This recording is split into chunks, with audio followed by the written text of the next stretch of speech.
eu aprendi da pior maneira que o amor, aquele mesmo que nos faz flutuar, pode ser o começo de uma queda sem fim. Imagina você estar grávida de seu amado marido e seu pai acabar com a sua vida logo depois. Boa tarde, meus amores. Aqui é a vovó Sebastiana, com meus 78 anos nas costas, falando diretamente da minha casinha simples em Goiânia, capital de Goiás. Mas a história que vou contar hoje aconteceu na cidadezinha onde nasci, em Pirenópolis, bem no coração do Brasil.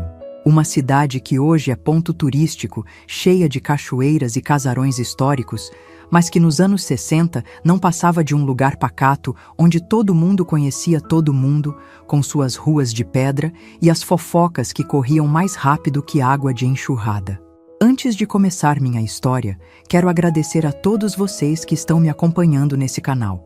Se você está gostando do meu relato, por favor, deixa seu like, se inscreve e me conta nos comentários de onde você está assistindo esse vídeo.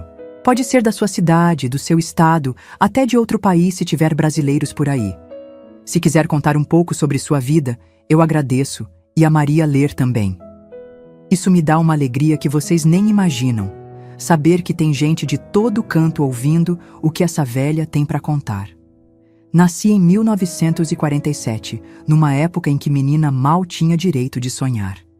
Meu pai, seu Antônio, era pedreiro, daqueles que construíram metade das casas da cidade com as próprias mãos. Homem trabalhador, respeitado, mas de gênio difícil como o diabo. Minha mãe, Dona Aparecida, era costureira, fazia desde vestido de noiva até roupa de trabalhar na roça, sempre com um primor que as mulheres da região admiravam. Cresci entre retalhos de tecido e o cheiro de argamassa fresca que meu pai trazia na roupa quando voltava do serviço. Nossa casa era simples, mas decente. 3 quartos pequenos, sala, cozinha e um quintal cheio de árvores frutíferas que minha mãe cuidava como se fossem filhos. Éramos 4 irmãos, eu, a mais velha, depois o José, o Antônio filho, que todo mundo chamava de Toninho, e a caçulinha, Maria das Graças, que veio quando ninguém mais esperava, quase um presente de aposentadoria para minha mãe, que já achava que não teria mais filhos. A vida era simples naquela Pirenópolis dos anos 60. As moças de família como eu tinham uma rotina bem definida: ajudar em casa, estudar o básico, porque mulher não precisa de muito estudo, ir à missa aos domingos e esperar que um rapaz de boa família pedisse em namoro com intenções sérias. Namoro, noivado, casamento, filhos, essa era a estrada já traçada para cada menina que nascia. Eu era diferente, sonhadora demais para o gosto do meu pai. Adorava ler os livros que a professora da escola me emprestava escondido. Tinha uma coleção de recortes de revista com lugares distantes que um dia sonhava conhecer. Paris, Roma, Rio de Janeiro. Tudo parecia tão longe daquela cidadezinha onde os dias passavam iguais, um atrás do outro, como contas de um rosário sem fim. Foi nesse cenário que conheci o João. Ah, meu João! Ainda sinto um aperto no peito quando falo esse nome, mesmo depois de tantas décadas. Ele chegou a Pirenópolis em 1965, vindo de Brasília, que ainda era uma cidade bem novinha. Veio trabalhar como assistente do único fotógrafo da cidade, seu Gumercindo, que já estava velho demais para subir escadas e se agachar para encontrar os melhores ângulos. João era diferente de todos os rapazes que conhecia. Tinha 22 anos, cabelos pretos que caíam sobre os olhos de um jeito que hoje chamariam de charmoso, e um sorriso que parecia iluminar tudo ao redor. Mas não era só a aparência, era o jeito dele de ver o mundo.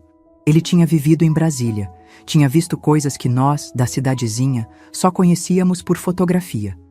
Falava de cinema, de música, de lugares distantes como quem fala de um vizinho que mora na esquina. Nos conhecemos numa festa da igreja, dessas que juntava a cidade toda. Eu estava com 18 anos, ajudando a servir quitutes na barraquinha da minha mãe, quando ele apareceu com a câmera pendurada no pescoço, pedindo licença para fotografar a festa para o jornal local. "A senhorita se importa se eu tirar uma foto sua servindo os doces?" Ele perguntou com aquela voz que parecia música. "Vai ficar linda no jornal com esse sorriso."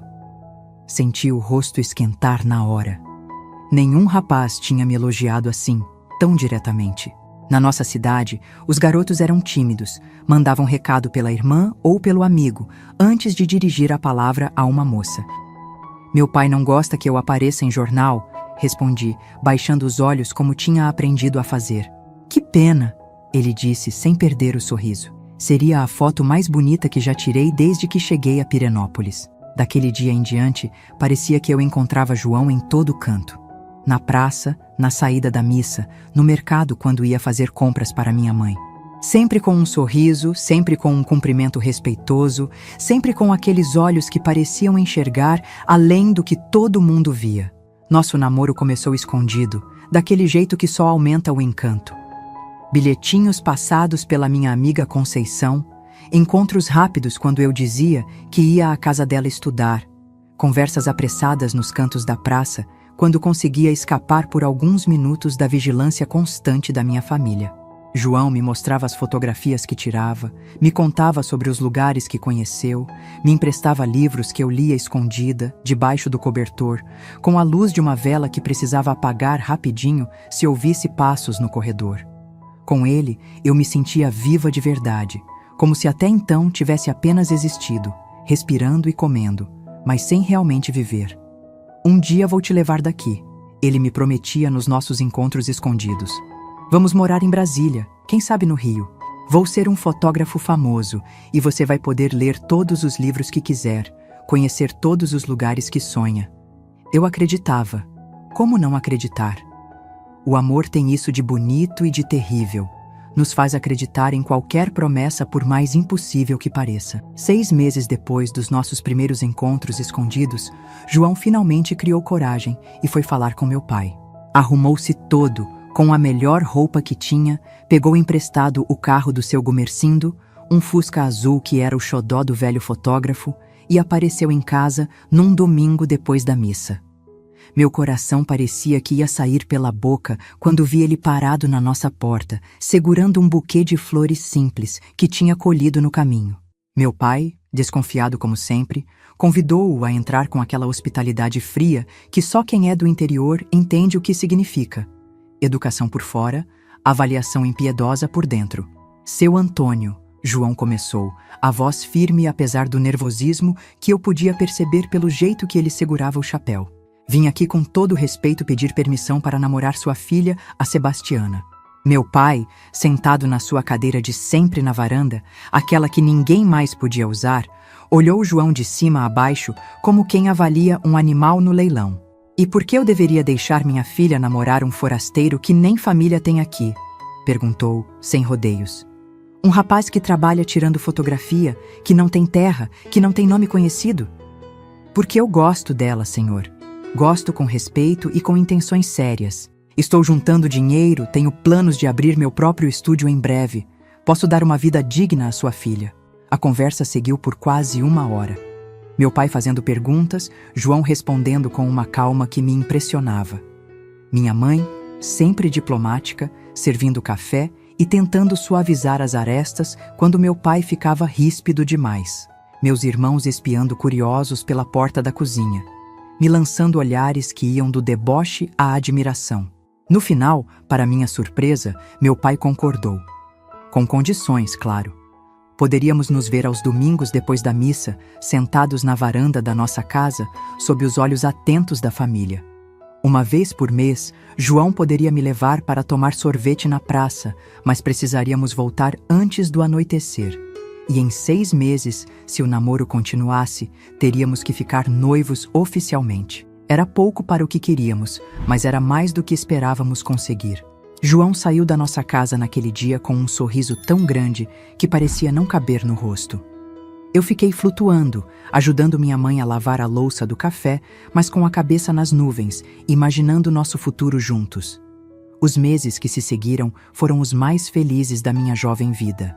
João vinha me visitar religiosamente todos os domingos, sempre trazendo alguma coisinha.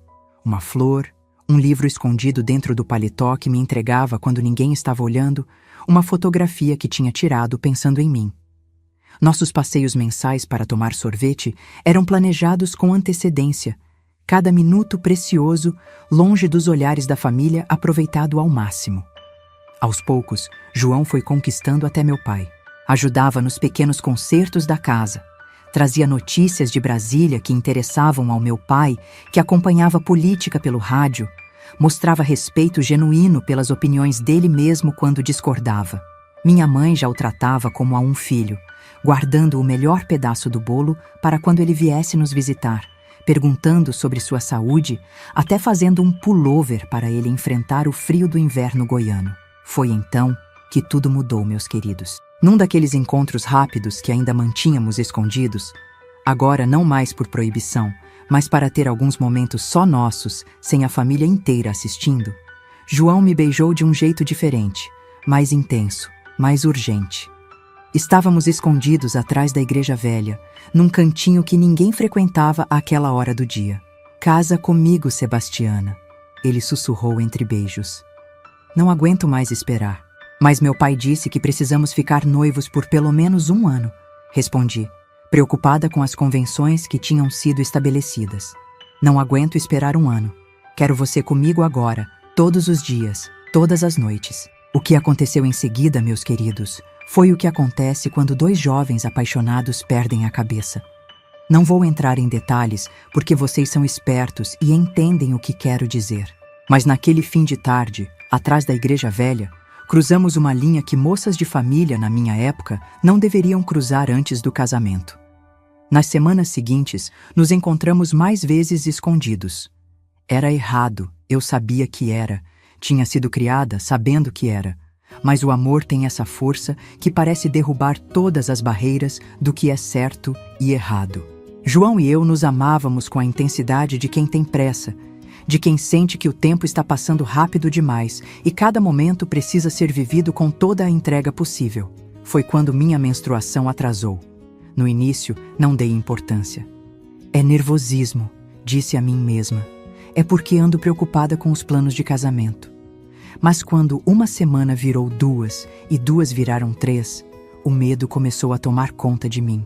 Procurei João num daqueles nossos encontros secretos, tremendo como vara verde, mal conseguindo colocar as palavras para fora. "Acho que estou grávida", falei finalmente, as lágrimas escorrendo pelo rosto sem que pudesse controlá-las. "Meu pai vai me matar. Vai matar nós 2. Esperava ver pânico no rosto dele, talvez até que ele sugerisse fugirmos dali imediatamente. Mas o que vi me surpreendeu.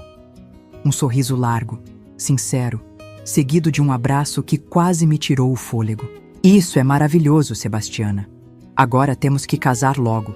Não tem mais por que esperar." "Mas meu pai... Vou falar com ele hoje mesmo. Vou dizer que consegui um emprego melhor em Goiânia, que posso sustentar uma família, que quero me casar o quanto antes. Não vamos falar do bebê ainda, só depois que estivermos casados." A confiança dele me acalmou um pouco, mas o medo continuava ali, enraizado no meu peito. Conhecia meu pai bem demais para acreditar que tudo seria tão simples. Seu Antônio era um homem de honra, à moda antiga. Para ele, certas coisas não tinham perdão. Combinamos que João iria falar com meu pai no domingo seguinte, após a missa.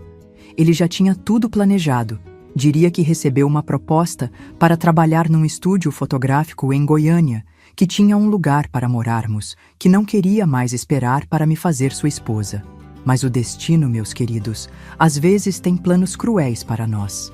Na sexta-feira, antes daquele domingo, 2 dias antes do grande pedido, passei mal durante o almoço. Um enjoo forte, repentino, que me fez correr para fora de casa. Minha mãe, que já tinha tido 4 filhos e conhecia bem os sinais, me olhou com uma mistura de preocupação e compreensão quando voltei à mesa, pálida e tremendo.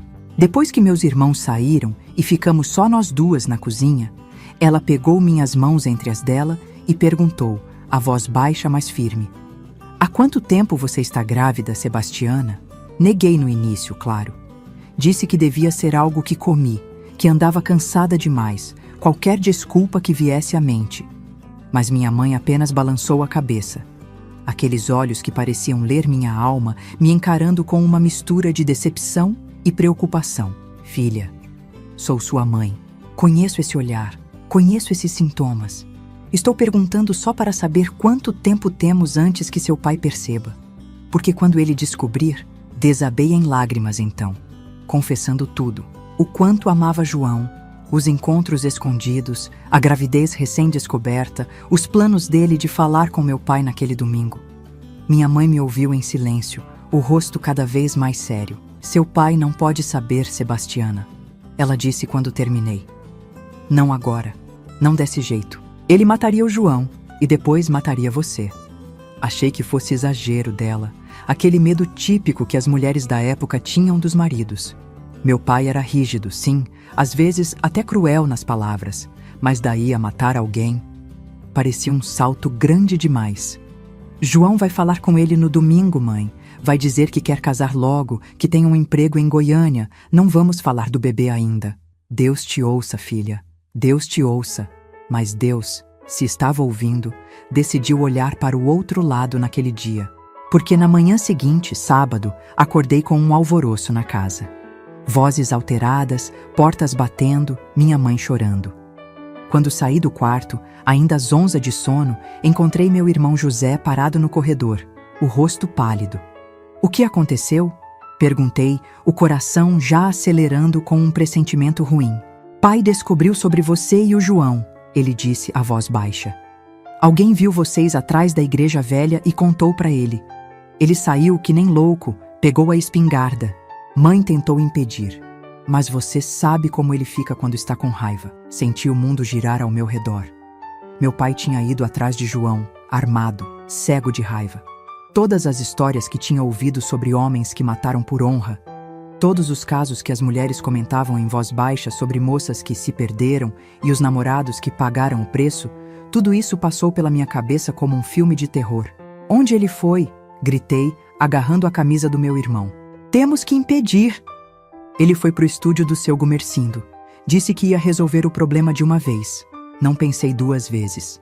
Ainda de camisola, sem nem calçar os sapatos, saí correndo pela rua de terra em direção ao centro da cidade, onde ficava o pequeno estúdio fotográfico. As pessoas olhavam assustadas, algumas tentaram me parar para perguntar o que estava acontecendo, mas eu corria como se minha vida dependesse disso, e de certa forma, dependia.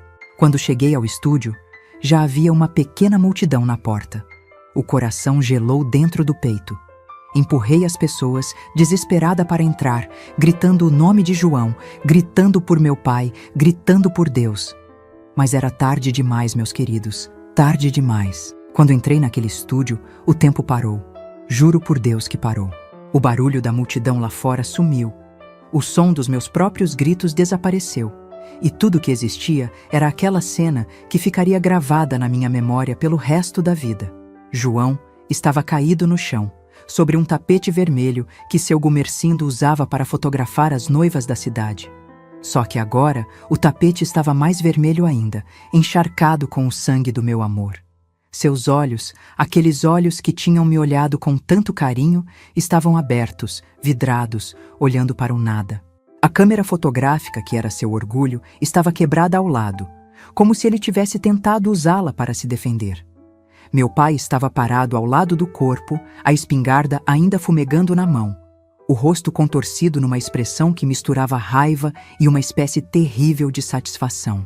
Quando me viu entrar, seus olhos se estreitaram e algo mudou naquele rosto que eu conhecia desde que nasci. Não era mais meu pai ali. Era um estranho, um monstro tomado por um ódio que eu jamais tinha visto. João! Gritei, correndo para o corpo dele, caindo de joelhos no sangue, tentando tocar seu rosto já frio. João, por favor, fala comigo! Mas ele não ia falar mais, nunca mais. 2 tiros no peito, direto no coração. Meu pai sempre foi bom de mira. Orgulhava-se disso nas caçadas que fazia com os amigos nos fins de semana. Sai de perto desse sem vergonha! Meu pai rugiu, agarrando meu braço com tanta força que deixou marcas roxas. Ele desonrou nossa família. Desonrou você. O que você fez? Gritei, me debatendo, tentando me soltar. Você matou ele, matou o homem que eu amo, o pai do meu filho. Foi quando as palavras escaparam, sem que pudesse controlá-las. O segredo que tínhamos planejado guardar até depois do casamento, revelado da pior maneira possível. No pior momento possível, o rosto do meu pai mudou novamente. Se antes havia raiva, agora havia algo pior. Um ódio frio, calculista, que me gelou até a alma. Filho! Ele repetiu, a voz baixa e perigosa. Você está grávida desse... Sim! Gritei, as lágrimas escorrendo sem controle. Estou grávida do João! Nós íamos nos casar! Ele ia falar com você amanhã! Nós nos amávamos! Não vi o tapa chegando. Só senti o impacto na face, tão forte que caí para trás, quase em cima do corpo de João.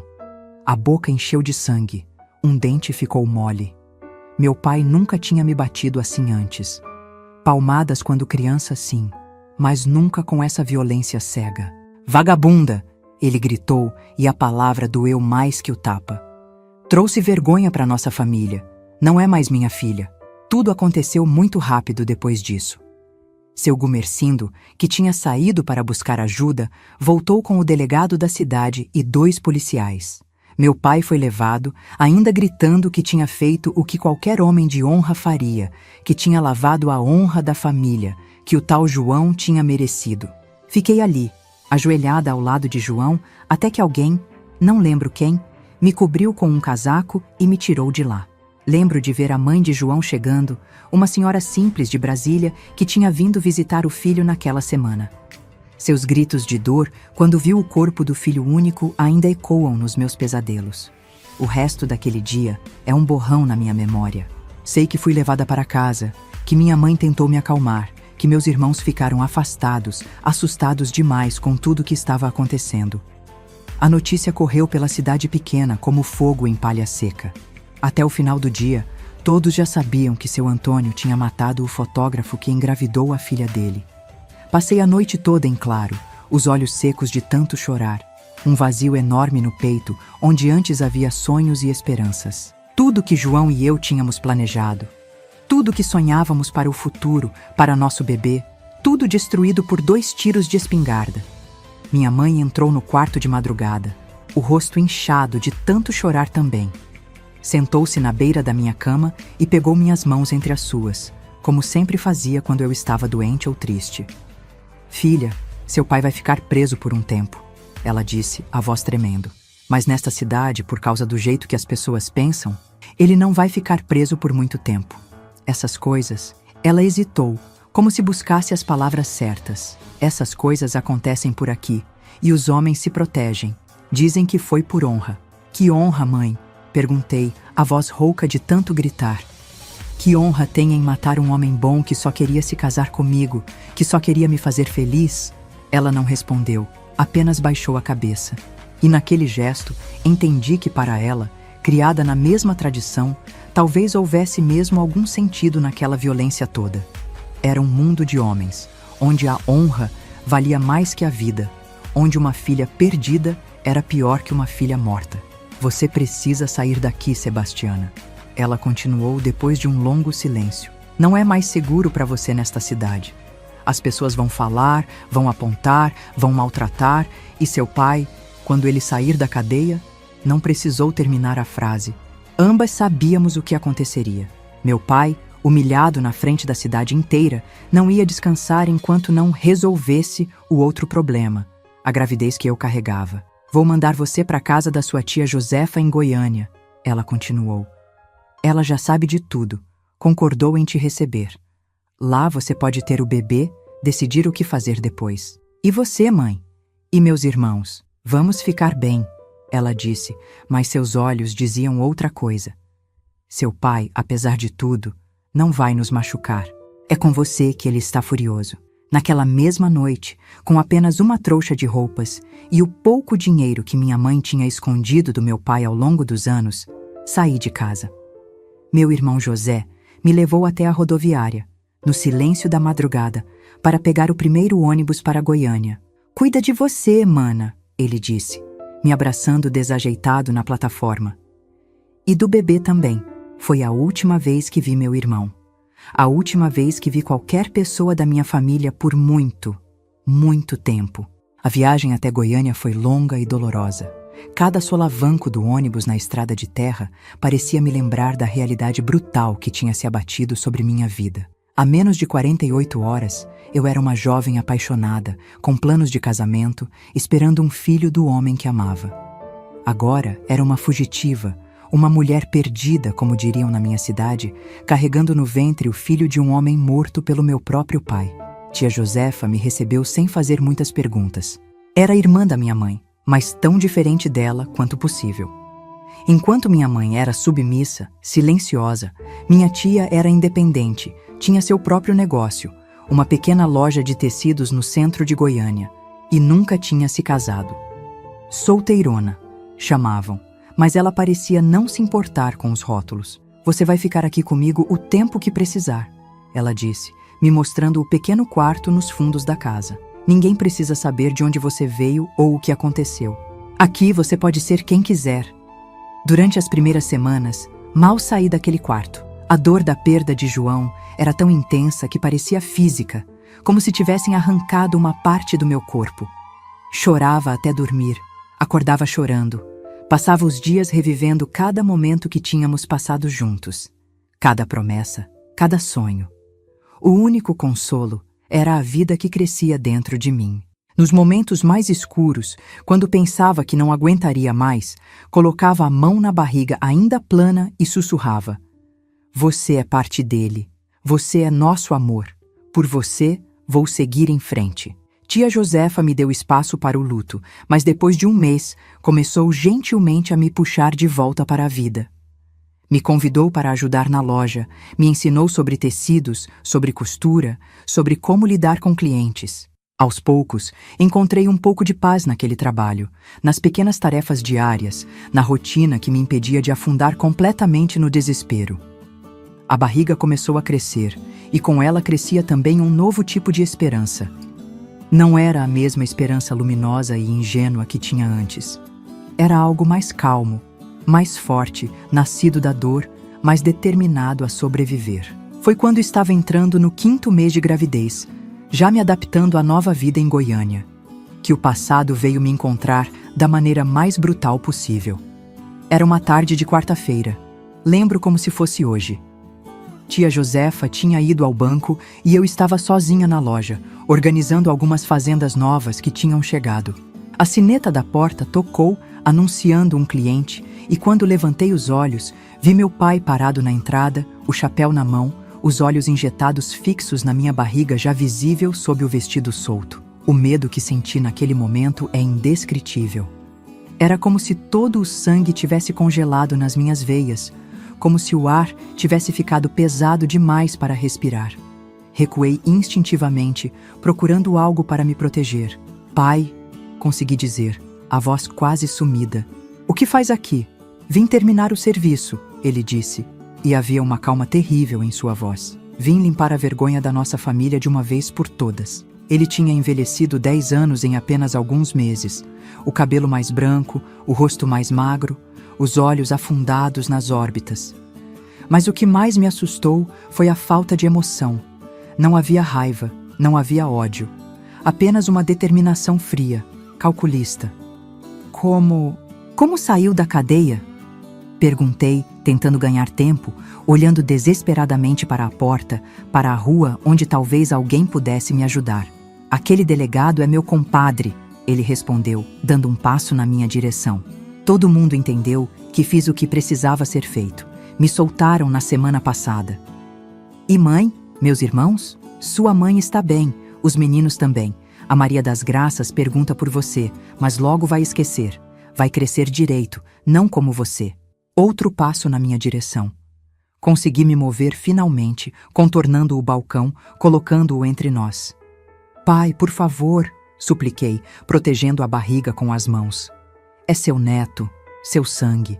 Não é nada meu", ele rosnou, e pela primeira vez vi um lampejo da raiva que devia estar fervendo por baixo daquela calma aparente. "É filho daquele miserável que desonrou minha filha. É a prova viva da nossa vergonha." Foi quando vi o que ele trazia escondido dentro do paletó. Não era uma arma, pelo menos não uma convencional. Era um pedaço de madeira, fino e comprido, com uma ponta que ele mesmo tinha afiado. Parecia um daqueles pedaços que sobram das construções que ele guardava no porão da nossa casa para usar em pequenos reparos. Entendi na hora o que ele pretendia fazer. Não ia me matar com uma arma.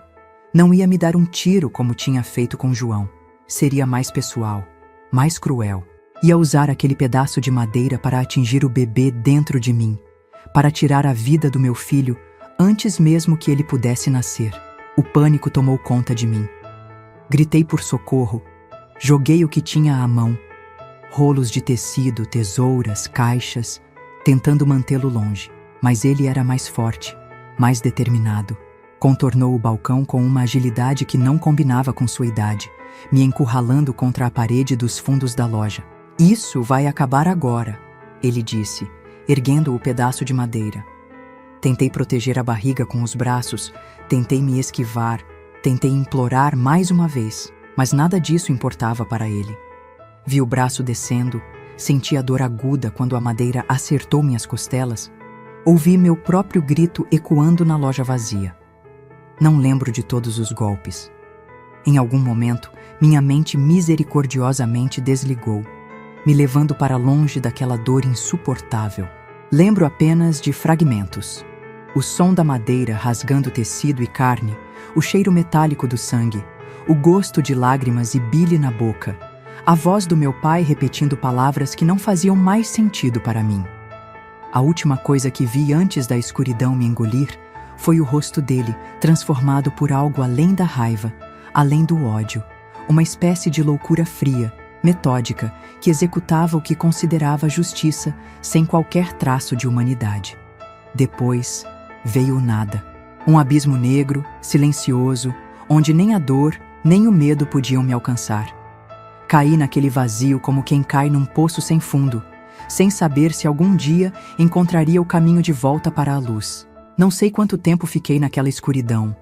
Poderiam ter sido minutos, horas, dias inteiros. Só sei que quando finalmente comecei a emergir, quando a consciência voltou em lampejos confusos, estava deitada numa cama de hospital, tubos e fios conectados ao meu corpo. O cheiro de antisséptico substituindo o do sangue. A primeira coisa que senti, antes mesmo de abrir os olhos completamente, foi um vazio terrível na barriga. Instintivamente, minhas mãos procuraram a protuberância que tinha se tornado tão familiar nos últimos meses. Mas onde antes havia vida crescendo, agora só havia curativos, dor e uma ausência que pesava mais que qualquer presença. Tentei falar, mas minha garganta estava seca demais, dolorida demais. Um gemido fraco foi tudo o que consegui produzir, mas foi o suficiente para alertar alguém que estava no quarto. Senti uma mão suave na minha testa. Ouvi uma voz familiar murmurando palavras de conforto. "Calma, minha filha. Está tudo bem agora. Você está segura." Abri os olhos com dificuldade, piscando contra a luz forte do hospital. Quando minha visão finalmente clareou, vi minha mãe inclinada sobre mim, o rosto marcado por lágrimas, os olhos vermelhos de quem não dormia há dias. Ela parecia ter envelhecido 20 anos desde a última vez que a vi. "Mãe?" Consegui sussurrar, a voz áspera como lixa. O que aconteceu?" Vi a dor passar pelo rosto dela. Vi a hesitação, o medo de me contar a verdade completa. Mas antes que pudesse responder qualquer coisa, outra pergunta, mais urgente, se formou na minha mente confusa. "Meu bebê?" perguntei, e vi nos olhos dela a resposta que meu coração já sabia, mas que minha alma se recusava a aceitar. Minha mãe apenas balançou a cabeça, as lágrimas escorrendo silenciosamente. Não precisou dizer as palavras.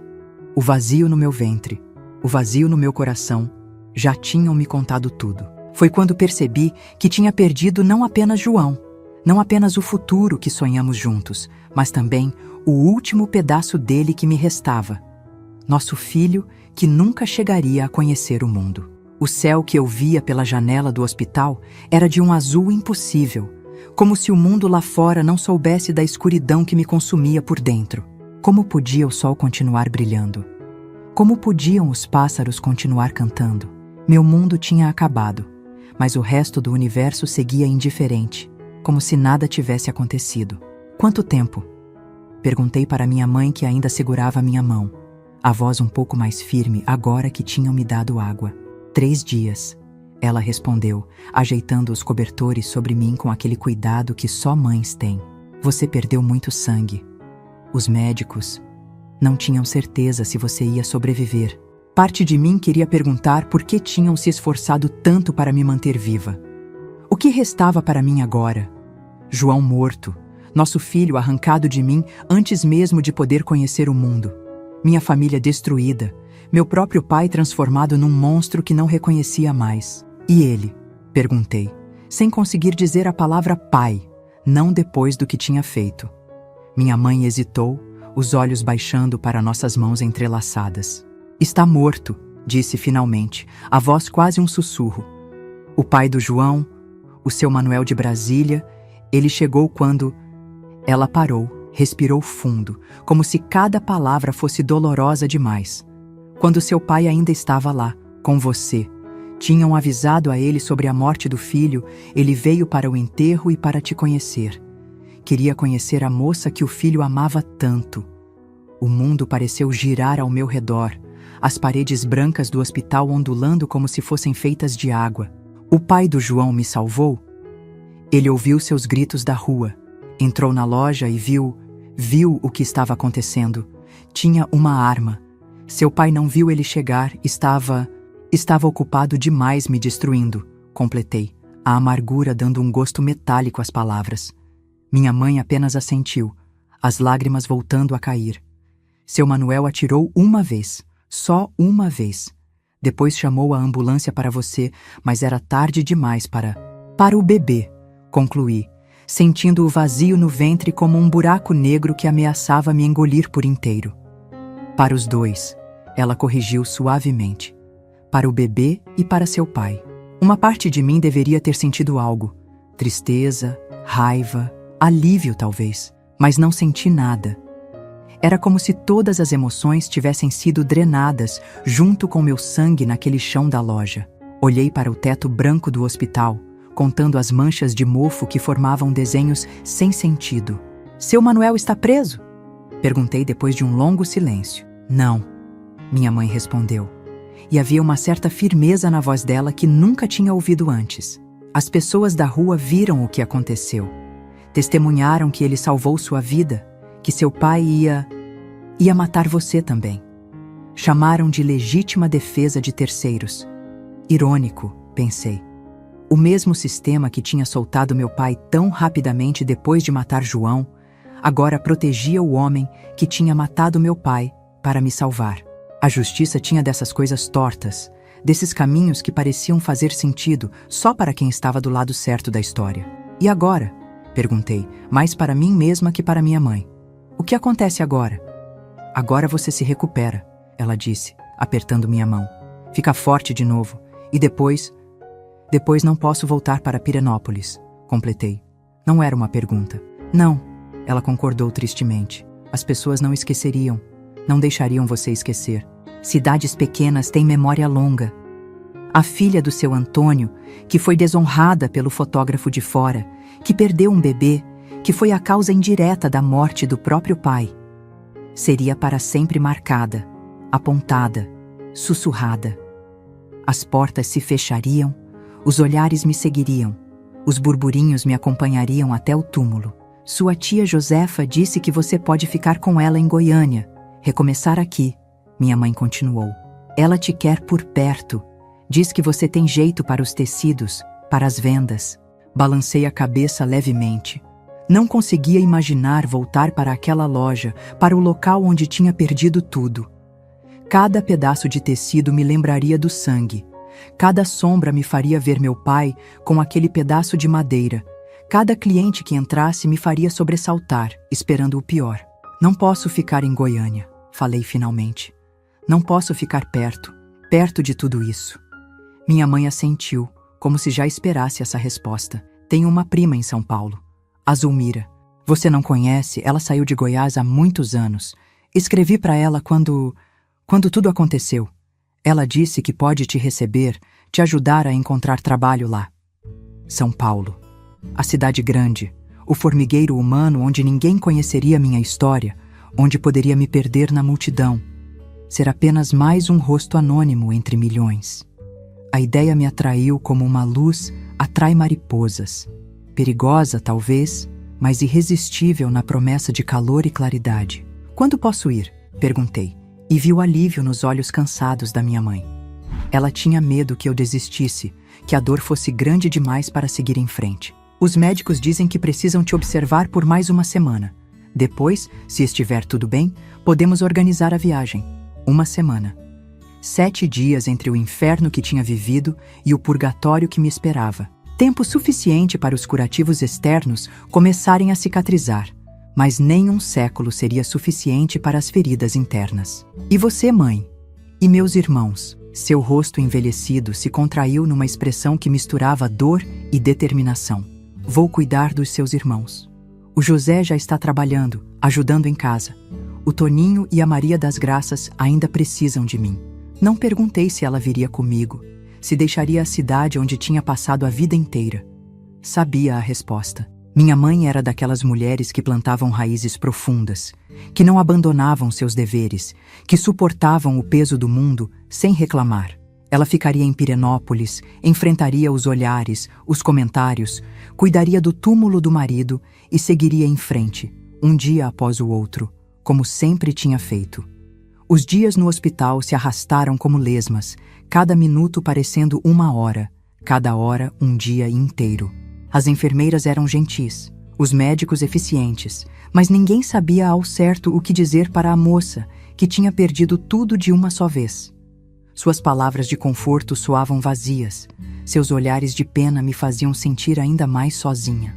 Minha mãe vinha todos os dias, trazia comida caseira escondida na bolsa, contava pequenas histórias da cidade que pareciam vir de outro mundo, de outra vida que eu tinha vivido há 1000 anos. Tia Josefa também aparecia, trazendo revistas, um vestido novo para eu usar quando saísse, falando dos planos que tinha para mim caso mudasse de ideia sobre São Paulo.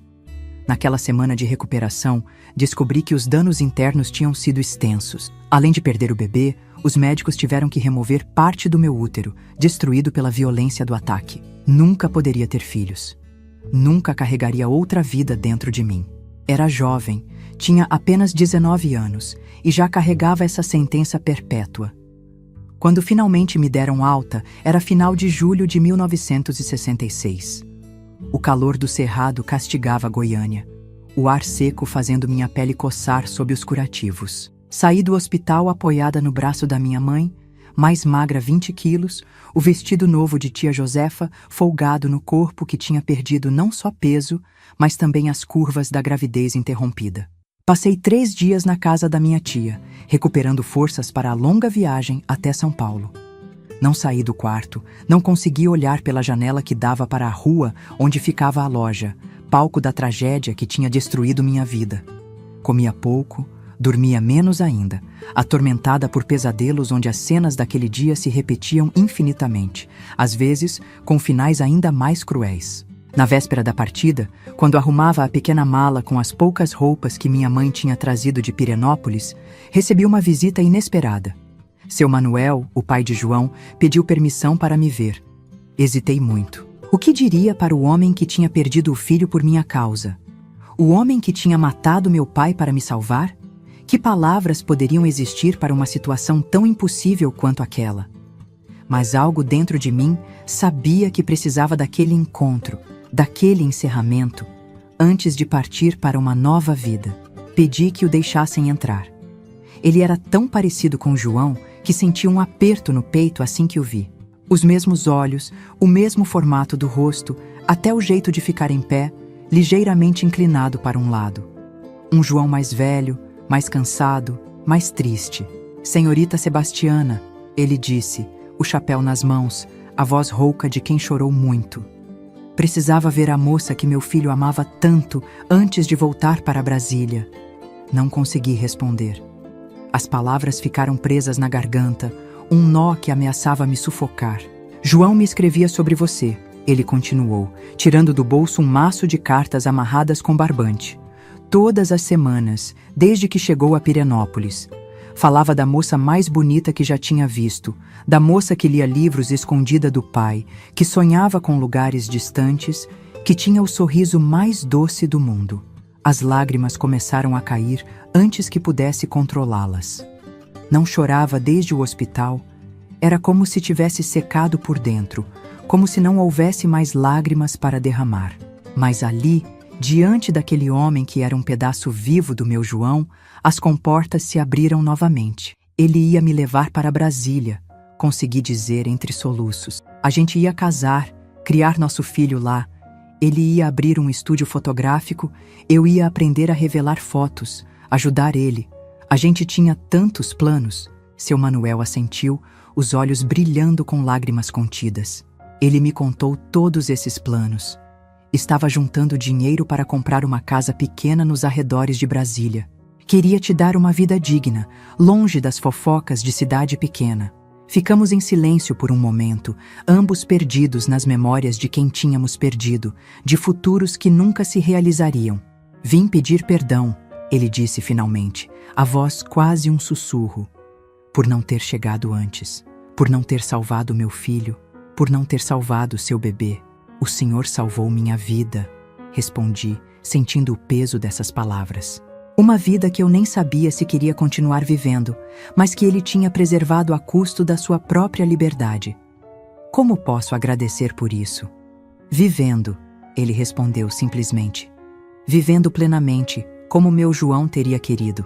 Ele te amava demais para querer te ver assim, destruída. Antes de partir, seu Manuel me entregou o maço de cartas e algo mais. Um envelope pardo contendo algumas fotografias. São as últimas que ele tirou, explicou. Estavam na câmera dele quando aconteceu. O seu Gumercindo revelou para mim, achou que você talvez quisesse ter. Abriu o envelope com mãos trêmulas, e lá estavam. Imagens de Pirenópolis captadas pelos olhos de João. A igreja velha, a praça central, o rio que corria preguiçoso nos arredores da cidade.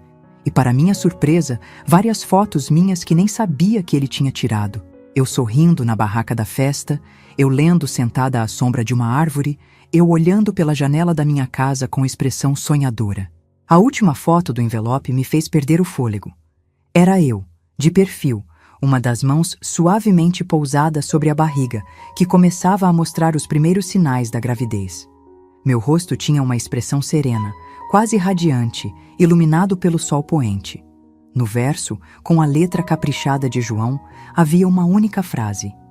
Minhas duas vidas em uma só imagem. Aquelas fotos e as cartas foram tudo que levei comigo para São Paulo, além das poucas roupas e dos remédios que ainda precisava tomar. Eram meu tesouro, minha conexão com um passado que parecia cada dia mais distante, como um sonho que vai se apagando ao acordar. A despedida da minha mãe na rodoviária foi a coisa mais difícil que já tinha feito. Nos abraçamos como se soubéssemos, no fundo, que seria a última vez. Ela chorou silenciosamente, molhando meu ombro com lágrimas que pareciam não ter fim. Escreve quando chegar, ela pediu, ajeitando minha gola pela 1000ª vez. Me conta como é São Paulo, como são as pessoas lá. Vou escrever toda semana. Prometi, sabendo que era uma promessa que talvez não conseguisse cumprir. Não porque não quisesse, mas porque cada carta seria um lembrete de tudo que tinha perdido, de tudo que tinha deixado para trás. Te amo, minha filha, ela disse, me abraçando uma última vez antes que o motorista do ônibus anunciasse a partida. Nunca esqueça disso. Nunca esqueça que te amo mais que tudo nessa vida. O ônibus partiu na madrugada, cortando a escuridão do cerrado como um peixe corta as águas de um rio. Sentada ao lado da janela, vi Goiânia ficando para trás, suas luzes diminuindo até se tornarem apenas pontilhados distantes. E depois, nada. À minha frente, a estrada se estendia como um convite incerto, levando para um futuro que eu não conseguia imaginar. Tinha 19 anos, o corpo ainda dolorido, o coração em pedaços, e partia sozinha para a maior cidade do país com nada além de uma mala pequena, algumas fotografias e um vazio no peito onde antes havia esperança. Não sabia o que me esperava em São Paulo, não sabia se encontraria forças para recomeçar, se a dor um dia diminuiria o suficiente para permitir que respirasse sem sentir que estava me afogando. A única certeza que carregava era que não podia voltar. O passado tinha sido selado com sangue, com morte, com perdas irreparáveis. Só restava seguir em frente, um pé na frente do outro, um dia após o outro, carregando o peso de memórias que nenhuma distância jamais apagaria. Encostei a cabeça no vidro frio da janela do ônibus, observando as estrelas que pontilhavam o céu infinito do Brasil Central. Em algum lugar lá em cima, pensei, talvez João estivesse olhando por mim. Talvez nosso filho, que nem chegou a conhecer o mundo, estivesse seguro nos braços dele. Era um pensamento tolo, infantil talvez, mas naquele momento de solidão absoluta, era o único conforto que conseguia encontrar. A estrada continuava, implacável, levando-me para um destino que eu não havia escolhido, para uma vida que nunca tinha imaginado, para um mundo onde teria que aprender a existir sendo apenas metade de quem um dia fui. O ônibus seguia, engolindo quilômetros na escuridão, e eu seguia dentro dele, uma passageira a caminho do desconhecido, deixando para trás o que restava da menina, que um dia sonhou com amor, família e felicidade. São Paulo me engoliu como uma fera devora sua presa. A rodoviária do Tietê, onde desci depois de quase 24 horas de viagem, parecia um formigueiro humano. Gente correndo para todo lado, anúncios incompreensíveis no alto-falante, cheiros estranhos, ruídos que nunca tinha ouvido antes. Fiquei parada no meio daquela confusão, segurando minha malinha surrada, o corpo ainda dolorido, sentindo-me menor que uma formiga. "Mocinha, vai ficar aí parada o dia todo?" gritou um motorista de táxi me assustando. "Tá procurando alguém?" Entreguei o papel amassado com o endereço da prima da minha mãe. O homem olhou, fez uma careta e apontou para um ônibus urbano. "Pega esse aí, desce no ponto final. Bairro longe, táxi ia te cobrar os olhos da cara." Assim era São Paulo em 1966, direto, apressado, sem tempo para gentilezas de interior. Segui a orientação em transe, subindo no ônibus lotado, agarrando-me onde podia, enquanto o veículo serpenteava por avenidas intermináveis, por bairros que pareciam cidades inteiras, por um labirinto de concreto que parecia não ter fim. A casa de Zulmira ficava na periferia da Zona Leste, num bairro chamado São Miguel Paulista. Uma construção simples espremida entre tantas outras iguais, numa rua de terra que virava lama quando chovia. Ela me recebeu com a hospitalidade desconfiada, típica de quem vive na cidade grande. Um abraço rápido, perguntas práticas, olhos avaliando meu estado deplorável. "Sua mãe me contou por cima o que aconteceu", ela disse enquanto me mostrava o quartinho nos fundos onde eu ficaria. "Aqui ninguém vai saber de nada disso. Você começa de novo, como muita gente faz nessa cidade. Começar de novo. Como se fosse simples assim, como trocar de roupa ou mudar de penteado. Como se pudesse deixar para trás não apenas um lugar, mas também tudo que me definia até então." Os primeiros meses em São Paulo foram um borrão de cinza e solidão. Zulmira me arrumou um emprego numa fábrica de roupas, onde trabalhava como supervisora. Sentava-me diante de uma máquina de costura industrial por 12 horas por dia, costurando peças idênticas uma após a outra. Os dedos cheios de picadas de agulha, as costas doloridas, a mente vazia. À noite, deitada no colchão fino do meu quartinho, tirava debaixo do travesseiro as fotos de João e as cartas que ele tinha escrito para o pai. Relia cada palavra até decorá-las. Olhava para seu rosto sorridente até que as lágrimas embaçassem minha visão. Era meu ritual particular de luto, minha forma de manter vivo algo que todos queriam que eu esquecesse. "Você precisa sair mais", Zulmira insistia nos raros domingos em que não trabalhávamos. "Conhecer gente, se distrair. Ficar nesse quarto só olhando fotografias velhas não vai te fazer bem." Mas o que ela não entendia, o que ninguém podia entender, é que eu não queria me sentir bem. Sentir-me bem parecia uma traição a João, ao nosso filho que nunca nasceu, a tudo que perdemos. A dor era minha única conexão com eles, e agarrava-me a ela como um náufrago se agarra a um pedaço de madeira em mar aberto. 1967 chegou frio e cinzento. Completei 20 anos sozinha, sem comemoração, sem sequer um telefonema da família que tinha deixado para trás. As cartas da minha mãe foram ficando cada vez mais raras, cada vez mais superficiais. Era como se a distância física tivesse criado também uma distância emocional impossível de transpor. Foi por essa época que comecei a perceber mudanças no meu corpo. Além das cicatrizes físicas do ataque que tinha sofrido, além do útero parcialmente removido que me condenava a nunca ter filhos, comecei a sentir dores constantes no baixo ventre, sangramentos irregulares, cansaço que nenhum descanso aliviava. Precisa ir num médico, Zulmira falou quando me viu dobrada de dor durante o jantar, o rosto pálido como cera. Tem uma clínica do governo aqui perto, eles atendem de graça. Resiste o quanto pude. Médicos significavam perguntas, significavam explicar o que tinha acontecido, significavam reviver o trauma que tentava, sem sucesso, enterrar. Mas quando a dor se tornou insuportável, quando nem conseguia mais ficar em pé na frente da máquina de costura, não tive escolha.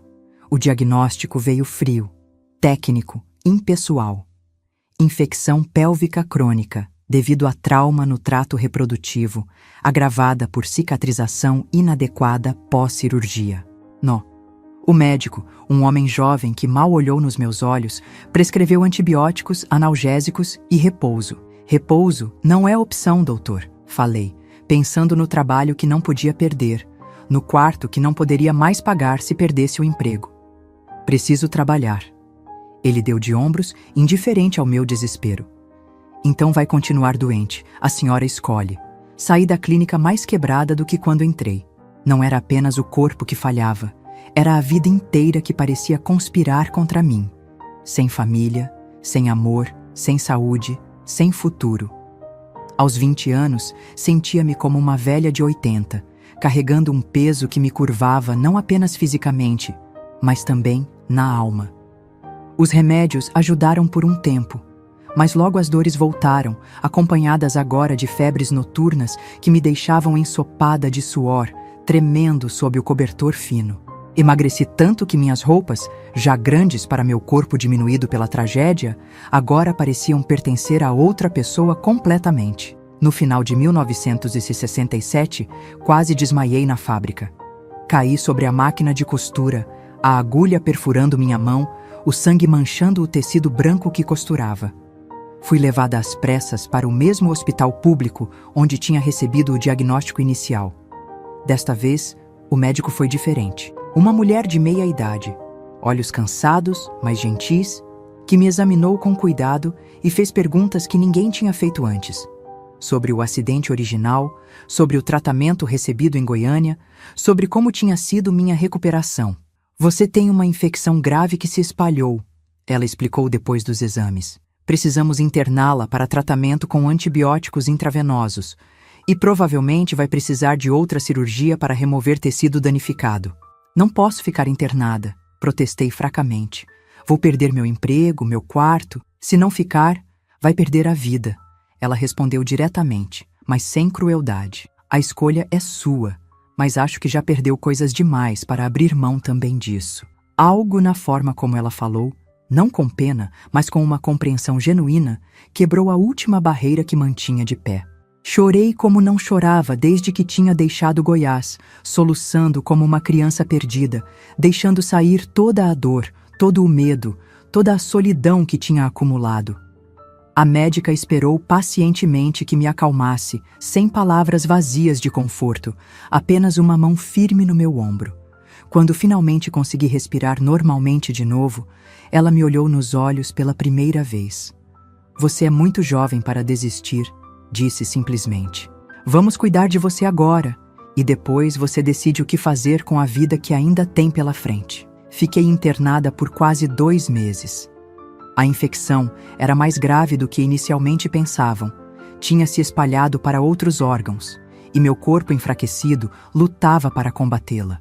Passei por 2 cirurgias, tive febre alta por semanas, perdi ainda mais peso, flutuando entre a consciência e delírios, onde via João me chamando, onde sentia nosso bebê chutando na barriga que agora estava vazia e marcada por cicatrizes. Zulmira veio me visitar algumas vezes, trazendo uma muda de roupa limpa, contando as novidades do bairro sem realmente esperar que eu respondesse. Na terceira visita, trouxe a notícia que eu já esperava. Tinha sido demitida da fábrica. Meu quartinho nos fundos da casa dela tinha sido alugado para outra pessoa. Minhas poucas coisas estavam guardadas numa caixa de papelão. Quando você sair daqui, Pode ficar no meu sofá até se ajeitar, ela ofereceu, mais por obrigação familiar do que por real desejo de me ajudar. Mas precisa arranjar algo logo. A vida tá difícil para todo mundo. Quando finalmente recebi alta, em março de 1968, era uma sombra da pessoa que tinha sido. Pesava menos de 40 quilos, meu cabelo tinha caído em tufos durante a febre, meu rosto estava tão magro que os olhos pareciam saltar das órbitas. A médica que tinha cuidado de mim me deu uma lista de remédios que precisaria continuar tomando, orientações sobre alimentação e um último conselho. Encontre algo para viver além da dor. Pode ser qualquer coisa, um trabalho que goste, um hobby, um animal de estimação, mas encontre algo ou a próxima vez que nos encontrarmos será no necrotério. Palavras duras, mas verdadeiras. Eu estava morrendo, não apenas fisicamente, mas por dentro. A fagulha de vida que ainda restava em mim estava prestes a se apagar completamente. O sofá de Zulmira era desconfortável e sua paciência curta. Depois de 2 semanas ouvindo indiretas sobre como eu precisava me virar, encontrei um trabalho como balconista numa padaria perto da estação de trem. O dono, um português de coração mole, se compadeceu do meu estado deplorável e me ofereceu, além do salário mínimo, um quartinho nos fundos da padaria onde eu podia dormir. A menina parece que voltou da guerra. Ele comentou com a esposa quando achava que eu não estava ouvindo. Nunca vi pessoa tão acabada com tão pouca idade. Era verdade. Olhando no pequeno espelho rachado do banheiro da padaria, mal reconhecia a pessoa que me encarava de volta. Onde estava a moça de bochechas coradas que sorria nas fotografias de João? Onde estava a jovem que sonhava com Paris, com Roma, com uma vida além das fronteiras de Pirenópolis? Tudo que via era um fantasma, olhos mortos, num rosto que tinha envelhecido décadas em apenas 2 anos. O trabalho na padaria era exaustivo, mas tinha suas vantagens. Começava às 5 da manhã e terminava às 7 da noite, o que significava que passava praticamente todo o tempo acordada ou ocupada, sem espaço para pensamentos sombrios. E sempre havia pão, café, às vezes até um pedaço de mortadela ou queijo que sobrava do balcão. Aos poucos, quase contra minha vontade, comecei a ganhar peso novamente. Os remédios e a alimentação regular fizeram as dores diminuírem, não desaparecerem completamente, mas ficarem toleráveis o suficiente para que pudesse trabalhar sem desmaiar. O cabelo começou a crescer de novo, ainda não tão brilhante quanto antes, mas cobrindo o couro cabeludo que tinha ficado exposto durante a doença. Foi na padaria que conheci Dona Margarida, uma senhora portuguesa que vinha todas as manhãs comprar pão quentinho e ficava conversando um pouco antes de voltar para casa. Ela notou meu sotaque do interior, perguntou de onde eu vinha, mostrou genuíno interesse quando mencionei Goiás. Minha filha mora em Goiânia, ela comentou um dia. Casou com um goiano e foi embora. Sinto tanta falta dela que dói no peito. Não sei o que me fez confiar nela. Talvez fosse seu jeito maternal. Talvez fosse a solidão que já durava tanto que parecia parte de mim. Talvez fosse simplesmente o fato de que estava cansada de carregar sozinha o peso da minha história. Uma manhã, quando a padaria estava vazia, exceto por nós duas, contei-lhe tudo. Não os detalhes mais cruéis, mas o suficiente para que entendesse por que uma moça de 21 anos parecia ter vivido várias vidas de sofrimento. Ela ouviu em silêncio, os olhos úmidos, segurando minha mão sobre o balcão. Quando terminei, em vez de oferecer palavras vazias de consolo, ou pior, pena disfarçada de compreensão, ela simplesmente disse: "Venha jantar na minha casa hoje. Meu marido está viajando a trabalho e tenho sopa demais para comer sozinha." Aquele convite simples foi o início de uma amizade que salvaria a minha vida. Dona Margarida morava num apartamento pequeno, mas aconchegante no centro, decorado com lembranças de Portugal e fotos da família. Nas paredes, santos católicos observavam com olhos bondosos, e o cheiro de comida caseira preenchia cada canto. Jantamos juntas, conversamos sobre coisas simples, receitas, o tempo, as novidades do bairro. Ela não tocou mais no assunto da minha tragédia. Não fez perguntas invasivas, não ofereceu conselhos que não pedi. Apenas me tratou como uma pessoa normal, algo que não acontecia há tanto tempo que tinha esquecido como era. Quando estava de saída, ela colocou na minha mão um livro pequeno, encadernado em couro surrado. Poemas de Florbela Espanca, explicou. Uma poetisa portuguesa que também conheceu a dor. Talvez te faça companhia nas noites de insônia. Voltei para meu quartinho nos fundos da padaria, com o livro apertado contra o peito, como um tesouro. Há quanto tempo não lia nada, além de bulas de remédio e rótulos de produtos?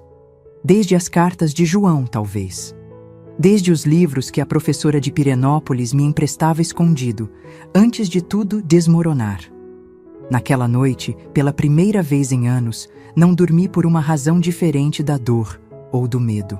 Fiquei acordada lendo os poemas de Florbela, absorvendo cada palavra, cada verso que parecia falar diretamente com minha alma ferida.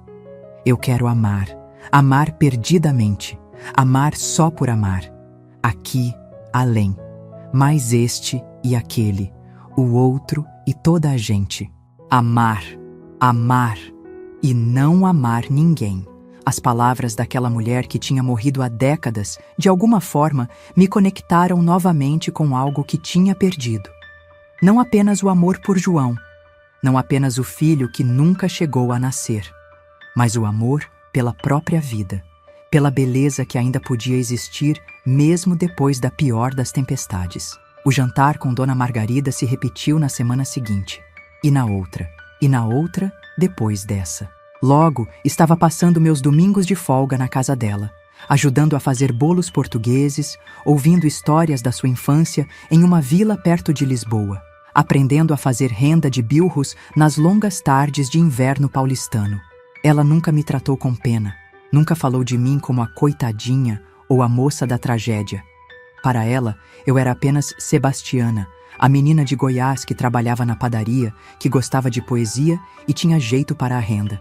Foi esse olhar que enxergava não apenas meu passado, mas também possibilidades de futuro, que lentamente começou a me trazer de volta à vida. Em 1969, quando completei 22 anos, Dona Margarida me deu um presente que mudaria o rumo da minha existência. Uma caixa de costura completa, com tesouras finas, linhas coloridas, agulhas de todos os tamanhos e um cartão de visitas. Minha amiga Conceição tem um ateliê de costura no Brás, ela explicou. Precisa de alguém que saiba fazer acabamentos delicados, rendas, bordados. Falei de você para ela. Se quiser, pode começar na segunda-feira. A oportunidade era inesperada e assustadora. Depois de anos apenas sobrevivendo, a ideia de realmente construir algo, de usar uma habilidade que tinha aprendido com minha mãe e aperfeiçoado com Dona Margarida, parecia quase impossível de acreditar. Não sei se estou pronta, confessei, insegura. Ninguém nunca está realmente pronto para nada na vida, ela respondeu com a sabedoria simples que tinha. A gente só descobre se está pronto quando faz. Na segunda-feira seguinte, trêmula de nervosismo, me apresentei no ateliê de Conceição. Era um lugar pequeno, mas elegante, frequentado por senhoras da sociedade paulistana que queriam roupas exclusivas, feitas à mão, diferentes dos vestidos produzidos em massa que começavam a dominar as lojas da cidade. Conceição era uma portuguesa robusta, de mãos rápidas e olhar avaliador. Examinou minhas mãos, pediu que fizesse alguns pontos de bordado em um retalho, observou como eu manuseava as rendas delicadas que enfeitavam os vestidos de festa. Dona Margarida disse que você passou por tempos difíceis. Ela comentou enquanto eu trabalhava, concentrada para que os dedos não tremessem. Disse também que nunca conheceu alguém com tanto talento natural para os trabalhos de agulha. Não respondi, mantendo os olhos fixos no tecido entre meus dedos. O medo de falhar, de decepcionar, de perder mais essa chance era paralisante. Não me interessa seu passado, menina, Conceição continuou, a voz firme, mas não unkind. Me interessa seu futuro. E se trabalhar como está trabalhando agora, terá um lugar aqui por quanto tempo quiser. Assim começou um novo capítulo da minha vida. Um que ainda carregava as cicatrizes do passado, que ainda era marcado por dores físicas e emocionais que nunca desapareceriam completamente. Mas um capítulo onde, pela primeira vez desde a tragédia, havia um fio tênue de esperança, uma possibilidade, ainda que distante, de que talvez, apenas talvez, pudesse encontrar algum significado além da dor. O ateliê de Conceição se tornou meu refúgio, meu santuário. Entre sedas e tules, entre rendas e bordados, encontrei um propósito que me mantinha respirando, que fazia cada novo dia suportável. Não era felicidade. Duvido que jamais conheceria esse sentimento novamente. Mas era algo próximo da paz, uma trégua no campo de batalha que tinha sido minha existência. E nas noites silenciosas, quando voltava para o pequeno quarto que agora alugava perto do ateliê, ainda tirava debaixo do travesseiro as fotografias de João, as cartas que guardava como relíquias sagradas. Ainda conversava com ele em sussurros, ainda imaginava como seria nosso filho, que estaria completando 3 anos se tivesse sobrevivido. A dor continuava lá, constante como a própria respiração. Mas agora eu tinha aprendido a carregar seu peso sem desmoronar completamente sob ele.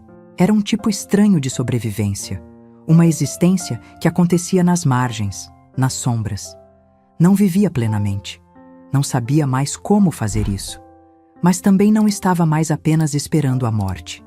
Estava em algum lugar entre esses 2 extremos, caminhando por um vale de sombras que parecia não ter fim, mas pelo menos agora tinha forças para continuar a jornada, um passo após o outro, dia após dia, carregando comigo os fantasmas do que poderia ter sido. Os anos 70 chegaram a São Paulo com o barulho ensurdecedor do progresso. A cidade crescia como um monstro faminto, devorando tudo em seu caminho. Casas antigas, árvores centenárias, tradições, memórias. Prédios brotavam do chão quase da noite para o dia. Avenidas se estendiam cortando bairros inteiros. O concreto avançava implacável sobre qualquer resquício de natureza. Eu observava essa transformação com a distância de quem já não se sente parte do mundo. Tinha 23 anos em 1970, mas me sentia como se tivesse vivido um século.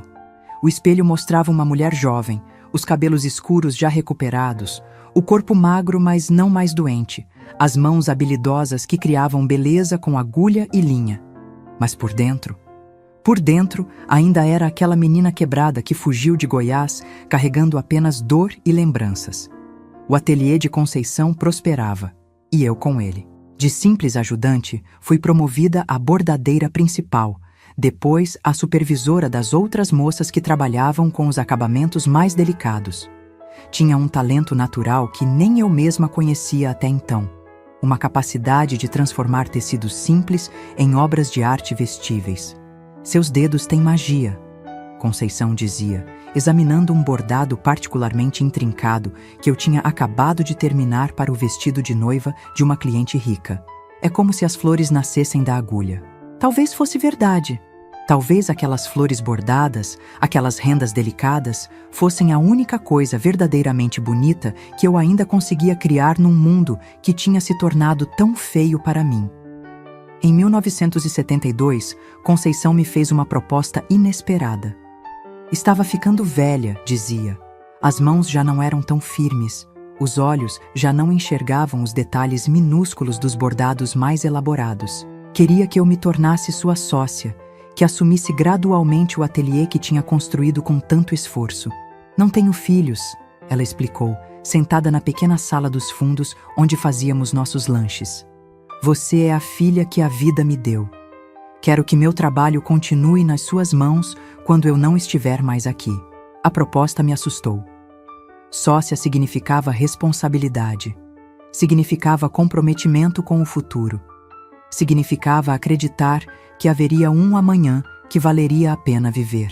Não tinha certeza se estava pronta para isso, se algum dia estaria. Preciso pensar, respondi, a voz trêmula diante da possibilidade que se abria à minha frente. Naquela noite, como fazia nos momentos importantes, tirei as fotografias de João e as cartas que ele tinha escrito ao pai. Sentei-me na pequena mesa do meu quarto de pensão, espalhei aquelas relíquias do passado à minha frente e conversei em silêncio com o homem que ainda amava, mesmo após 7 anos de sua partida. O que você me diria agora, João? Perguntei à fotografia que me mostrava seu sorriso congelado no tempo. Você que tinha tantos sonhos, tantos planos para nós. O que diria sobre essa chance que estou recebendo? Obviamente não houve resposta. Apenas o silêncio do quarto, o ruído distante da cidade lá fora e a dor familiar que nunca me abandonava completamente. Mas enquanto olhava para aquele rosto que conhecia cada linha, cada expressão, lembrei de algo que ele tinha escrito numa das cartas ao pai. Sebastiana tem uma força que ela mesma desconhece. É como aquelas árvores do cerrado que parecem secas e mortas na estiagem, mas que guardam vida dentro de si, esperando a hora certa para florescer novamente. Será que era isso que estava acontecendo? Depois de anos de estiagem emocional, estaria finalmente encontrando um pequeno broto de vida dentro de mim? Não amor, não felicidade plena, sabia que esses sentimentos tinham sido enterrados junto com João e nosso filho. Mas talvez propósito, significado, uma razão para continuar além da simples inércia da sobrevivência. Na manhã seguinte, disse a Conceição que aceitava sua proposta. Seus olhos se encheram de lágrimas de alívio e alegria, sentimentos que eu observava com a curiosidade de quem já não lembra direito como é senti-los. Vamos mudar o nome, ela decidiu na hora. De agora em diante será Ateliê Conceição em Sebastiana. Logo, quando eu me aposentar, será só Ateliê Sebastiana. Meu nome na fachada de uma loja. Meu nome associado a algo belo, a algo que criava em vez de destruir. Era um conceito tão estranho que quase não conseguia processar. A sociedade com Conceição marcou o início de uma nova fase. Aprendi sobre a parte comercial do negócio, sobre como lidar com fornecedores, como negociar com clientes exigentes, como administrar as finanças sempre apertadas. Eram habilidades que nunca imaginei que desenvolveria. Eu que tinha sido criada para ser apenas esposa e mãe numa cidadezinha do interior.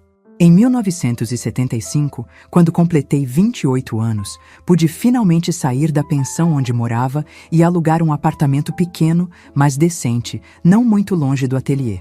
Era um lugar simples, um quarto, sala, cozinha e banheiro. Mas era meu, conquistado com meu próprio trabalho, com minhas próprias mãos. Foi nessa época que recebi a primeira carta da minha mãe depois de anos de silêncio.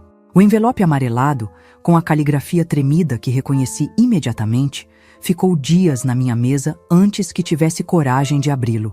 O que poderia dizer depois de tanto tempo? Que notícias traria de uma vida que parecia pertencer a outra pessoa, de uma família que se tornara apenas uma lembrança distante e dolorosa?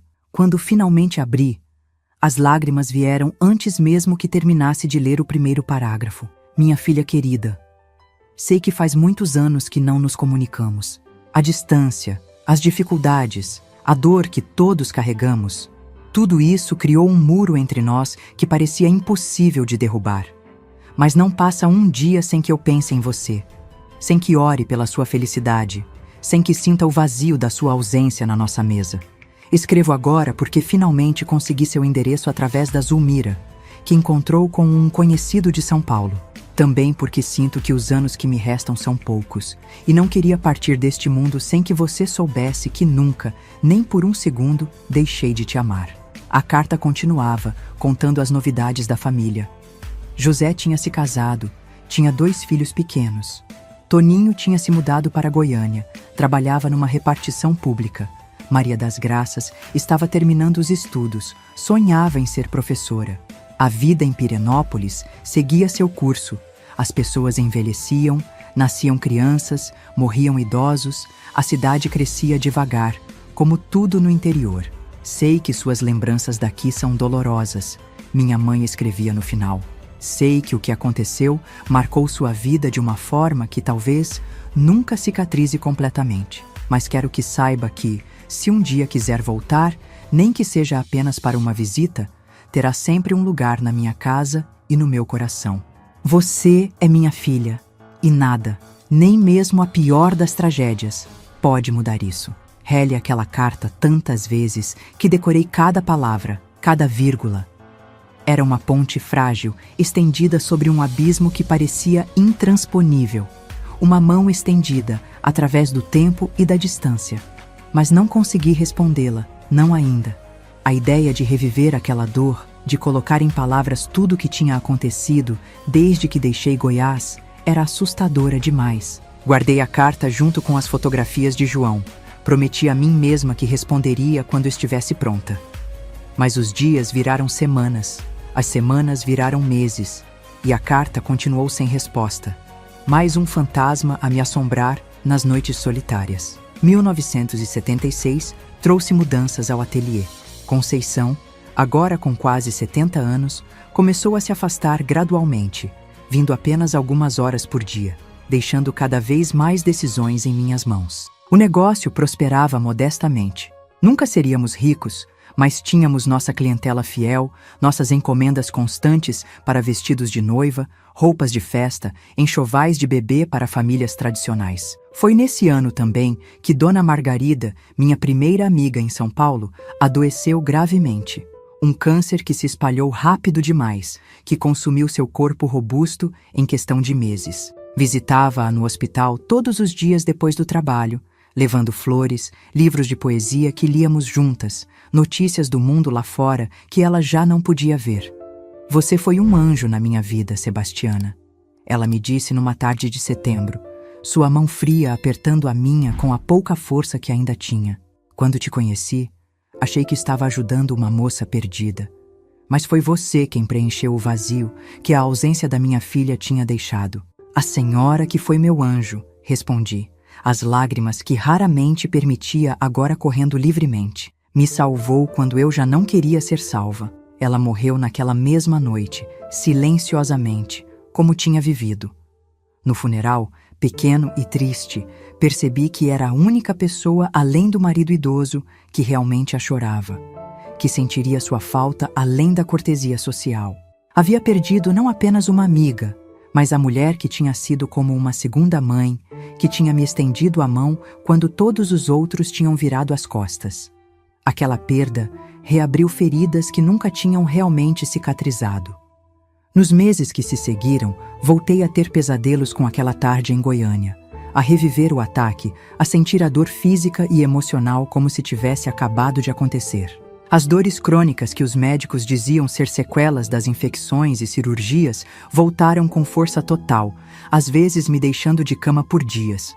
Conceição, preocupada com meu estado, insistiu que consultasse um especialista. Você é jovem demais para viver assim, como uma inválida, ela dizia. A medicina avançou, deve haver tratamentos novos. Relutantemente concordei. O médico, um homem de meia idade com olhos gentis, ouviu minha história médica com atenção incomum. Fez exames minuciosos, reviu meu histórico, consultou colegas. Você tem uma condição chamada endometriose, explicou quando voltei para saber os resultados. É quando o tecido semelhante ao revestimento do útero cresce fora dele. No seu caso, foi agravado pelo trauma e pelas cirurgias mal feitas que sofreu há anos. Tem cura? Perguntei, embora já soubesse a resposta pelo tom da sua voz. Cura completa, não. Ele respondeu honestamente. Mas podemos controlar os sintomas, melhorar sua qualidade de vida.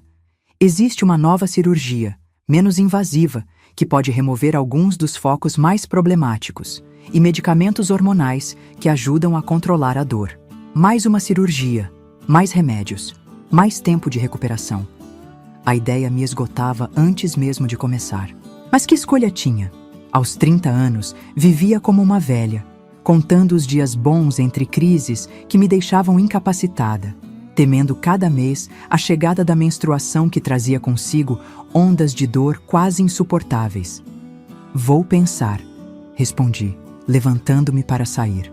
Já estava na porta quando o médico falou novamente. Senhorita Sebastiana, chamou, a voz mais suave agora. Sei que passou por coisas que ninguém deveria passar. Sei que a medicina falhou com você antes, mas não desista. Ainda tem muita vida pela frente. Muita vida pela frente. A frase ecoou na minha cabeça durante dias. Era isso que queria? Mais vida? Mais anos de solidão, de dor, de memórias que me assombravam como fantasmas insones?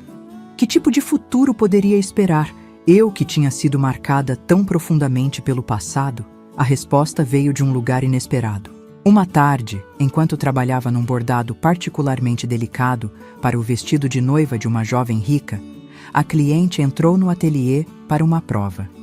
Trazia nos braços uma menina pequena, não mais que 3 anos, de cachinhos dourados e olhos curiosos. "Espero que não se importe", disse a cliente, ajeitando a criança no colo.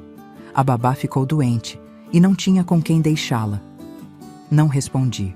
Estava paralisada, olhando para aquela criança que tinha exatamente a idade que meu filho teria se tivesse sobrevivido. O mesmo olhar vivo, curioso, que imaginava que ele teria. O mesmo sorriso fácil que João tinha nas fotografias que guardava como tesouros. "Que flor bonita!" a menininha disse de repente, apontando para o bordado em que eu trabalhava. "Parece de verdade!" Algo dentro de mim, algo que achei que tinha morrido há muito tempo, se moveu naquele momento. Um calor no peito, uma suavidade que não sentia há anos. Não era felicidade, não exatamente. Era mais como possibilidade, como se uma porta que achei permanentemente trancada tivesse se entreaberto, deixando entrar um filete de luz. "Obrigada", consegui dizer, a voz rouca de emoção. "Quer ver como faço?" A menina assentiu entusiasmada, e sua mãe, surpresa com minha receptividade incomum, a colocou sentada numa cadeira ao meu lado. Passei a hora seguinte mostrando a ela como os pontos se transformavam em pétalas, como as linhas coloridas davam vida ao tecido branco. Seus olhinhos brilhavam de fascínio. Suas perguntas inocentes me lembravam de uma época em que eu também me maravilhava com as pequenas mágicas do mundo. Quando elas finalmente saíram, fiquei sentada por um longo tempo, olhando para o bordado inacabado, sentindo aquela estranha emoção que não conseguia nomear. Não era cura. Sabia que algumas feridas nunca cicatrizariam completamente. Não era esquecimento. João, nosso filho não nascido, a violência que tinha destruído nossa chance de felicidade, tudo isso ainda estava lá. Ainda era parte de mim. Era algo diferente. Algo como aceitação, talvez. A compreensão de que poderia carregar aquela dor e ainda assim encontrar pequenos momentos de beleza, de conexão, de significado. Que o passado não precisava determinar completamente meu futuro. Que talvez, apenas talvez, ainda houvesse um propósito para mim neste mundo, além de simplesmente existir na sombra do que poderia ter sido. Na semana seguinte, marquei a cirurgia. 3 meses depois, iniciei um curso noturno de design de moda numa escola técnica perto do ateliê. No Natal daquele ano, finalmente respondi à carta da minha mãe, contando brevemente sobre minha vida em São Paulo, perguntando sobre meus irmãos, abrindo uma porta que tinha permanecido fechada por quase uma década. Não era um recomeço completo. Não era um apagamento mágico de tudo que tinha acontecido. As cicatrizes, físicas e emocionais, continuavam lá. Algumas ainda doloridas ao toque, outras apenas marcas esbranquiçadas de batalhas passadas. As noites ainda traziam pesadelos ocasionais. Os aniversários de João e da data em que nosso filho deveria ter nascido ainda eram dias de luto silencioso. Mas havia também algo novo crescendo nas fissuras daquele coração quebrado. Uma resiliência que não sabia que possuía. Uma capacidade de encontrar pequenas alegrias em meio à dor persistente. Uma força que, como João tinha escrito tantos anos antes, estava apenas esperando o momento certo para se manifestar. Os anos 80 chegaram, trazendo consigo novas modas, novos desafios, novas possibilidades. O ateliê, agora oficialmente sob minha direção após a aposentadoria definitiva de Conceição, se adaptou aos novos tempos. Contratei jovens designers recém-formados, expandimos para uma linha de roupas prontas, além das peças sob medida. Montamos um pequeno desfile anual que atraía nossa clientela fiel e novas clientes potenciais. Aos 33 anos, comprei meu primeiro apartamento próprio, pequeno, mas bem localizado, decorado com o cuidado de quem finalmente aceita que está construindo não apenas um abrigo temporário, mas um lar. Nas paredes, além das fotografias de João que nunca deixei de guardar, agora havia também obras de artistas locais, imagens de lugares que sonhava conhecer um dia, diplomas dos cursos que continuava fazendo para aprimorar minhas habilidades. Em 1983, recebi um telefonema que mudaria novamente o curso da minha vida. Era José, meu irmão mais velho, ligando de Goiânia com a notícia que, de alguma forma, eu já esperava há anos. Nossa mãe estava morrendo.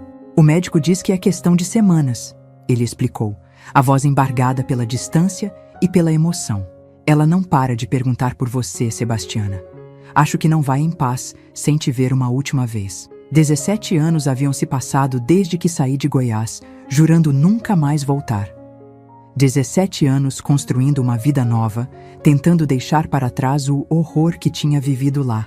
A ideia de retornar, de enfrentar aqueles lugares carregados de memórias terríveis, me aterrorizava. Mas era minha mãe, a mulher que tinha me protegido como pôde, que tinha sofrido sua própria versão daquela tragédia, que tinha perdido o marido, por pior que ele tivesse se revelado no final. A mulher que, apesar de tudo, nunca tinha deixado de me amar, mesmo à distância, mesmo no silêncio de anos sem contato direto. Vou pegar o primeiro ônibus amanhã, respondi, a decisão tomada antes mesmo que tivesse tempo de pensar em todas as implicações. A viagem de volta a Goiás foi como atravessar um túnel do tempo. Cada quilômetro percorrido parecia me levar não apenas geograficamente de volta, mas também emocionalmente, desfazendo camadas de proteção que tinha construído ao longo dos anos, reabriu vulnerabilidades que achei ter superado. Quando o ônibus chegou a Goiânia, José estava esperando na rodoviária. Mal o reconheci. O menino magricela que tinha me acompanhado na minha fuga desesperada, agora era um homem de quase 40 anos, com entradas pronunciadas nos cabelos escuros e o mesmo olhar gentil da nossa mãe. O abraço que trocamos foi desajeitado, carregado de emoções contraditórias. Éramos ao mesmo tempo estranhos e família, conectados por sangue e memórias, separados por anos e experiências que não compartilhamos. Ela está em casa, ele explicou enquanto dirigia o carro velho pelas ruas de uma Goiânia que eu mal reconhecia, tão diferente da cidade que tinha deixado para trás. Não quis ficar no hospital. Disse que queria morrer olhando para o quintal, para as plantas que cultiva há tantos anos. Minha mãe, quando entrei no quarto simples onde ela repousava, tive que segurar um grito. A mulher forte que lembrava, mesmo nos piores momentos, tinha se transformado numa figura frágil, quase transparente contra os lençóis brancos. O cabelo, antes negro como o meu, agora completamente branco e ralo. O rosto, um mapa de rugas profundas que contavam histórias de dor, de trabalho duro, de preocupações constantes. Mas os olhos ainda eram os mesmos. E quando me viu parada na porta, incapaz de avançar, incapaz de recuar, eles se iluminaram com um brilho que pensei que nunca mais veria. Minha filha, ela sussurrou, estendendo uma mão trêmula em minha direção. Você veio. Corri para ela então, todas as hesitações esquecidas, todas as barreiras derrubadas. Abracei aquele corpo frágil com todo o cuidado que consegui reunir, sentindo os ossos quase à flor da pele, o calor da febre que a consumia, o tremor constante que indicava o quanto estava perto do fim. Estou aqui, mãe. Falei entre lágrimas que não tentei conter. Estou aqui agora. Passei 2 semanas ao lado dela, dormindo numa cadeira improvisada ao lado da cama, saindo apenas para tomar banho rápido e comer o que minha cunhada preparava. Falamos muito nesses dias sobre o passado, sobre os anos perdidos, sobre as feridas que carregávamos, cada uma à sua maneira. Nunca me perdoei. Ela confessou numa noite, a voz tão fraca que precisei me inclinar para ouvir. Por não ter te protegido melhor, por não ter visto os sinais antes que fosse tarde demais. Não havia como saber, mãe, respondi segurando sua mão entre as minhas. Ninguém podia imaginar que ele chegaria a tal ponto. Um pai deveria proteger sua filha, não destruí-la, ela disse, os olhos fixos num ponto distante, como se enxergasse além das paredes daquele quarto simples. Ele não era assim quando nos casamos, sabia? Era um homem bom, trabalhador, mas algo foi mudando ao longo dos anos. Uma amargura, uma raiva que crescia como erva daninha. Não era perdão o que eu sentia pelo homem que tinha sido meu pai. Nem acredito que seja possível perdoar completamente certas atrocidades. Mas naquelas conversas com minha mãe, encontrei uma espécie de compreensão mais ampla, não justificativa, nunca isso, mas um entendimento de que mesmo os monstros começam como seres humanos, que a linha entre humanidade e crueldade às vezes é mais tênue do que gostaríamos de acreditar. Minha mãe partiu numa manhã de domingo, silenciosamente, enquanto eu segurava sua mão, como se tivesse esperado apenas minha chegada, meu perdão. Não pelo que ela tinha feito, mas pelo que não tinha conseguido impedir, para finalmente se permitir descansar. O enterro foi simples, como tinha sido sua vida. Reencontrei meus outros irmãos, conheci sobrinhos que nunca tinha visto, recebi abraços de pessoas da comunidade que ainda se lembravam de mim, algumas com olhares de pena, outras com curiosidade mal disfarçada sobre a moça que tinha partido tantos anos antes e voltava agora como uma estranha. Não fui a Pirenópolis. Não estava pronta para isso. Talvez nunca estivesse. Mas antes de voltar para São Paulo, pedi a José que me levasse a um lugar específico em Goiânia, o cemitério onde João tinha sido enterrado. Encontrar o túmulo foi mais difícil do que imaginamos. Tantos anos tinham se passado, tantos outros mortos tinham se juntado àquele campo silencioso. Mas finalmente, num canto afastado, sob a sombra de uma árvore antiga, encontramos a lápide simples com seu nome. João Miranda, 1943-1966. Amado filho, eterno em nossos corações. Não havia menção a mim, a nossa história interrompida tão brutalmente. Por que haveria? Para o mundo, eu era apenas a moça que tinha sido a causa indireta da sua morte. Não a mulher que ele amava, com quem sonhava construir uma vida, com quem esperava um filho. Ajoelhei-me diante daquela pedra fria, coloquei as flores que tinha trazido e finalmente disse as palavras que tinha guardado por quase 2 décadas. Me perdoa por não ter te protegido. Me perdoa por ter sido a razão da sua morte. Me perdoa por ter sobrevivido quando você não pôde. Não houve resposta, claro. Apenas o vento suave entre as folhas da árvore, o canto distante de um pássaro, o barulho abafado da cidade que continuava sua rotina indiferente à minha dor renovada. Mas de alguma forma, naquele momento de despedida tardia, senti algo se soltar dentro de mim. Não era libertação completa. As correntes do passado eram pesadas demais para isso. Mas era como se um nó particularmente apertado tivesse afrouxado um pouco, permitindo que respirasse mais profundamente pela primeira vez em anos. Voltei para São Paulo 3 dias depois, carregando comigo fotografias antigas que minha mãe tinha guardado, cartas que eu tinha enviado e ela tinha preservado como tesouros, pequenas lembranças de uma vida que parecia ter pertencido a outra pessoa. Também carregava algo menos tangível, uma compreensão mais profunda de que somos todos, de alguma forma, prisioneiros e arquitetos do nosso próprio destino. Os anos que se seguiram trouxeram suas próprias alegrias e dores. O ateliê continuou prosperando modestamente, agora com uma pequena equipe que me permitia focar mais nos designs e menos nas questões administrativas. Mantive contato regular com meus irmãos, especialmente José, reconstruindo lentamente pontes que achei que tinham sido destruídas para sempre. As dores físicas nunca desapareceram completamente.